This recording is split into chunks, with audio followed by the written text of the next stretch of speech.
ফেরেশতা তখন কই যায়? এই ঘটনা করার পর আমার মনে হঠাৎ প্রশ্ন আছে, কই যায় ফেরেশতা? তখন আমার কাছে দুইটা কিতাব খুঁজে জানি পেয়ে গেছি। একটা কিতাবের নাম হলো সর্বসুদূর বিআহওয়ালিল মাউত। এই কিতাব এখন বাংলা অনুবাদ হয় নাই। আরেকটা কিতাবের নাম হলো আত-তাযকিরা বিআহওয়ালিল মাউতা ওয়া উমুরিল আখিরাহ। ইমাম কুতুবী রাহমাতুল্লাহ আলাইহি লিখেছেন। আরেকটা ইমাম জালালউদ্দিন সুয়ুতী রাহমাতুল্লাহ আলাইহি লিখেছেন ওনাদের কিতাবের ভিতরে যে মানুষ যখন মারা যায় তখন ডাকাত আর মামলাদের ফেরেশতা দুইজন তারা কি কাজ করে? তারা তাদের আমলনামাটা উঠাই ফেলে। এখন পুরানো হয় না, আমলনামা ভাগ করা আরম্ভ করে। আল্লাহ রাব্বুল আলামিন ডাক দিয়ে বলেন, ফেরেশতারা আমলনামা এখন ভাগ করিও না,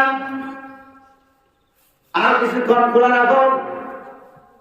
কতক্ষণ খোলা রাখবো? ওই যে ফেরেশতারা এই লোকটাকে যতক্ষণ পর্যন্ত কবর দেওয়া না হয়, দাফন করা না হয়, ততক্ষণ পর্যন্ত আমলনামা খোলা রাখো। ওয়াল্লাহ আমলনামা খোলা রেখে করবোটা কি? লোকটা তো মারা গেছে, সওয়াব করতে, সওয়াবের দরজা বন্ধ হয়ে, সওয়াবও করতে পারে না, গুনাহও করতে পারে না। কি করব?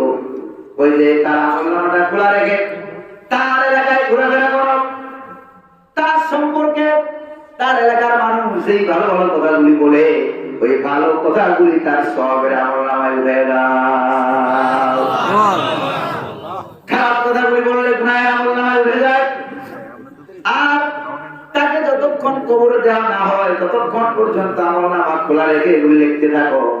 এই জন্য নবীজি বলেছেন, উযকুরু মাহাসিনা মাউতাকুম, তোমরা তোমাদের মরা মানুষের ভালো ভালো কাজগুলি নিয়ে আলোচনা করো।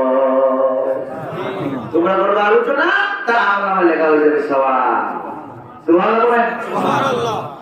এরপর লোকটাকে যখন দাফন করা হয়, দাফন করার পর ফেরেশতারা এবার আমলনামা পাস করা আরম্ভ করে। এবার ফেরেশতারা আমলনামা পাস করে ফেলে।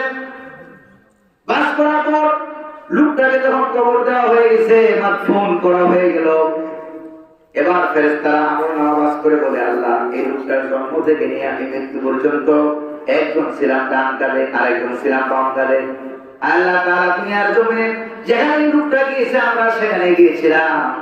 এবার যদি দয়া করে একটু অনুমতি দান করো, তাহলে আমরা আকাশে একটু ঘুরে আসতাম। এই দুজন ফেরেশতা বলে, আকাশ থেকে একটু ঘুরে আসতাম।